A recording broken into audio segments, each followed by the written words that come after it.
designed to speak of the physical, the metaphysical, and the mathematical, of the material and spiritual universe, of its essence, its origin, its creation, its present condition, and its distance.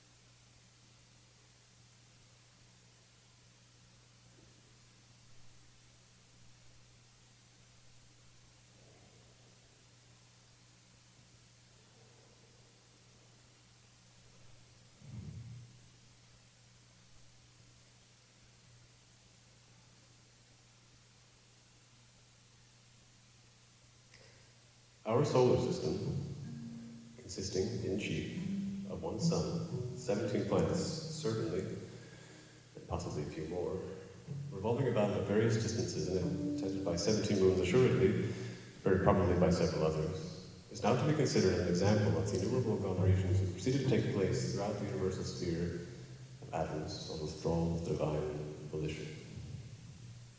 I mean to say that our solar system to be understood as affording a generic instance of the agglomerations, or more correctly, of the ulterior conditions at which they arrive. If we keep our attention fixed on the idea of the utmost possible relation as the omniscient design and on the precautions taken to accomplish it through difference of form among the original atoms, and particular in equal distance, we shall find it impossible to suppose, for even a moment, that any two of the incipient agglomerations reach precisely the same results in the end. We shall rather be inclined to think that no two stellar bodies in the universe, whether suns or planets or moons, are particularly, while all are generally similar. I should mention that it is not impossible that some unlooked-for optical improvement may disclose to us among innumerable varieties of systems, a luminous sun circled by luminous and non-luminous rings within and without, and between which revolve luminous and non-luminous planets, attended by moons having moons, and these latter again having moons. Our telescopes, at this point, thoroughly confirm our deductions.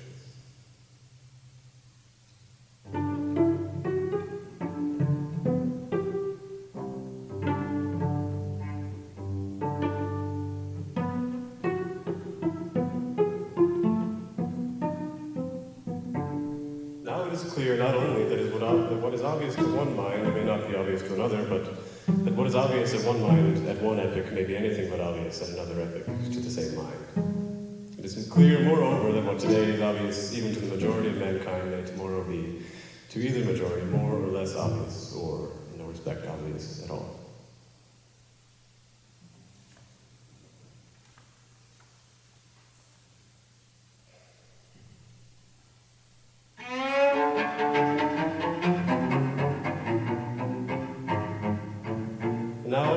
Proceeding to our subject proper, let me beg your attention to an extract or two from a somewhat remarkable letter, which appears to have been found corked in a bottle and floating on Mariat and Abraham, an ocean well described by the Nubian geographer Ptolemy Festion, but little frequented in modern days unless by transcendentalists or some other divers for crotchets.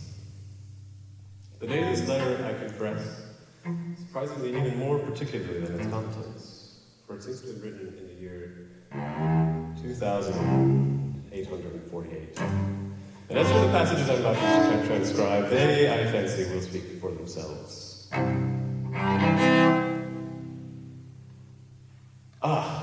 Ability or inability to conceive, says Mr. Hill, very properly, is in no case to be received as a criterion of axiomatic truth. Very well, and now let me ask him why.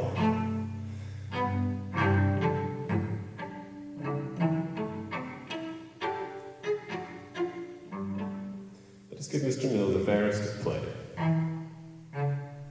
We'll bring the point to no ordinary issue.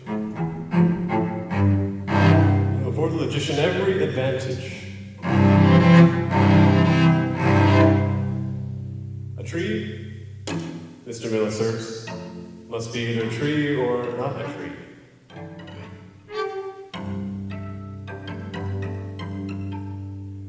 A tree must be either a tree or not a tree, and it cannot at the same time be a tree and not a tree. Because we find it impossible to conceive that a tree can be anything else than a tree or not a tree.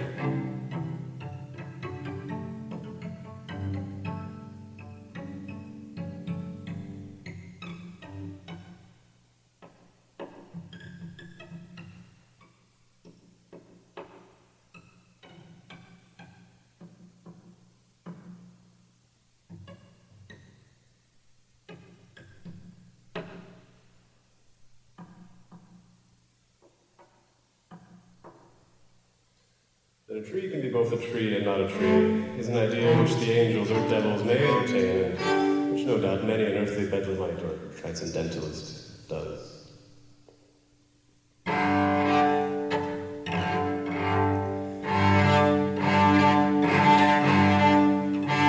With this in mind, it will now be readily understood that no axiomatic idea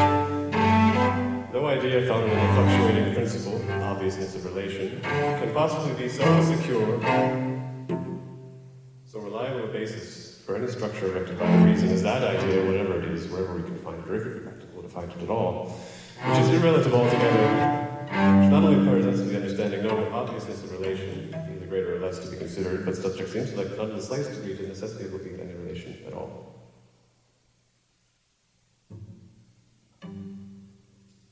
His answer is no answer at all.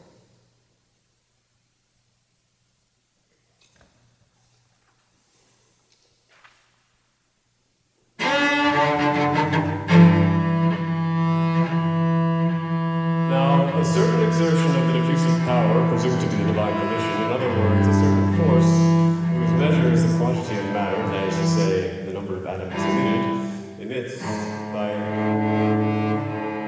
irradiation a certain number of atoms, forcing them in all directions outwardly from the center, their proximity to each other diminishing as they proceed, until finally they are distributed loosely over the interior of the surface of the sphere.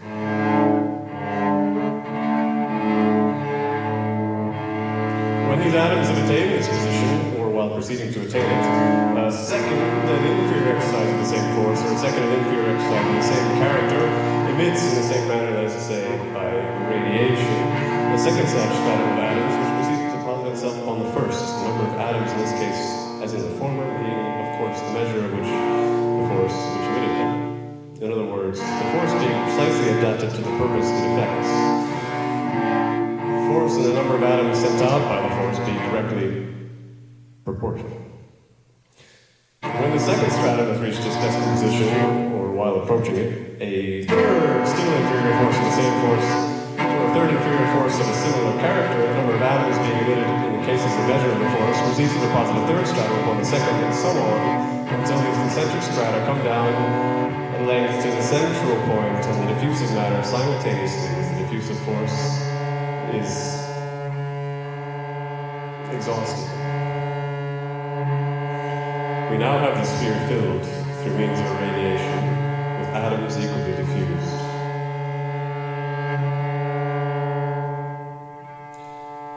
For this reason, I confidently expect to find, lurking in the present condition of the atoms, the secret of which I have searched. The all-important principle of the modus operandi of the Newtonian law.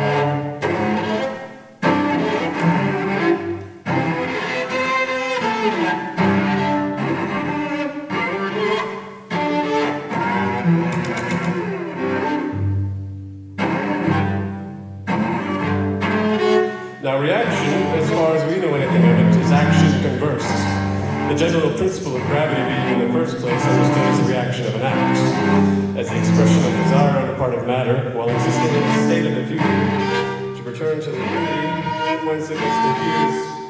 And in the second place, the mind being called upon to determine the character of the desire, a manner in which it could naturally be manifested, in other words, being called upon to conceive a probable law or modus operandi for the return. could not have arriving at the conclusion that this law of return is precisely the converse of the law of departure.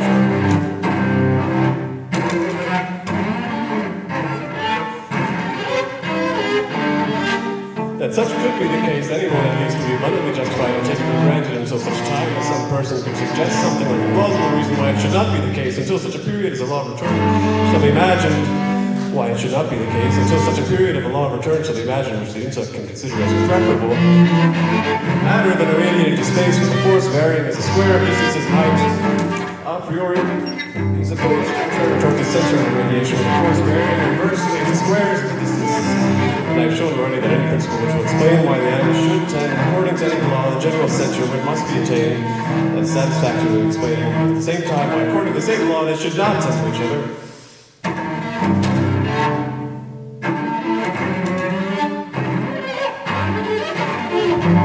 Consideration here involved presents to my own mind no embarrassment whatever, but this fact does not blind me to the possibility of its being obscure to those who have been less in the habit of dealing with abstractions.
If I seem to step somewhat too discursively from point to point in my topic, let me suggest that I do so in the hope of thus better keeping unbroken that chain of gradual impression by which alone the intellect of man can expect to encompass the grandeurs of which I speak, and in their majestic totality, to comprehend them.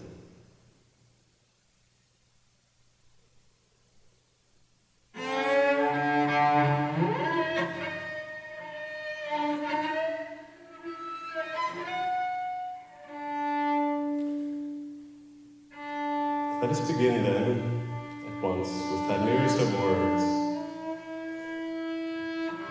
infinity. This, like God, Spirit, and some other such expressions of which the equivalents exist in nearly all languages, is by no means the expression of an idea, but an effort at one.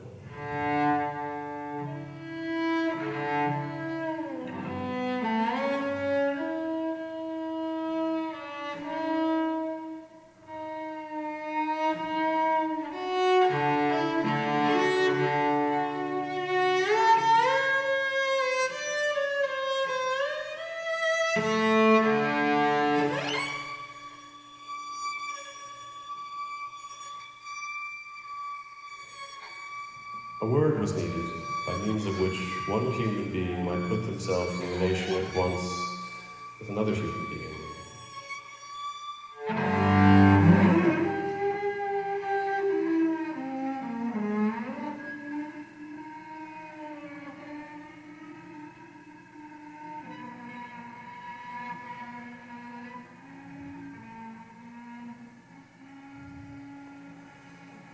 I have spoken of memories that haunt us during our youth.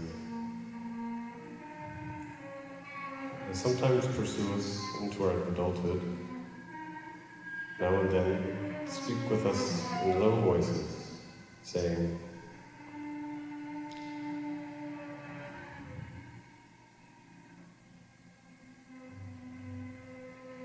"There was an epoch in the night of time when a still existent being existed, one of an absolutely infinite number of similar beings that people the absolutely infinite domains of the absolutely infinite space.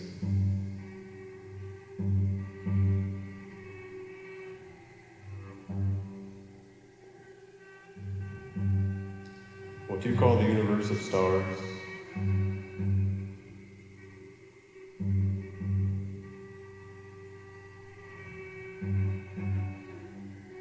life through an infinity of imperfect pleasures.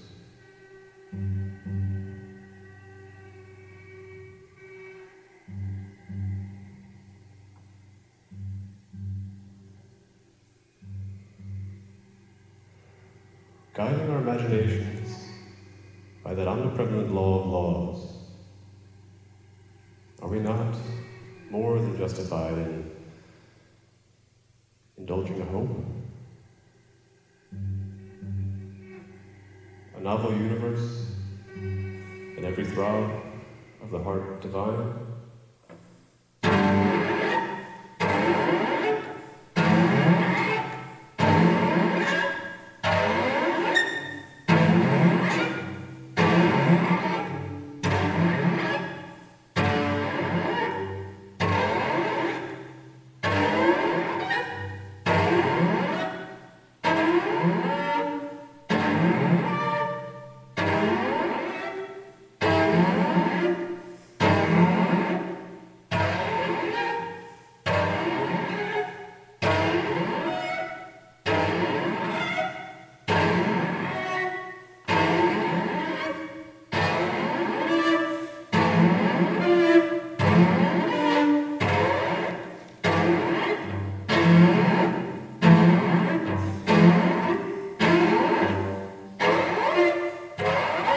Only that, as an individual, I feel myself impelled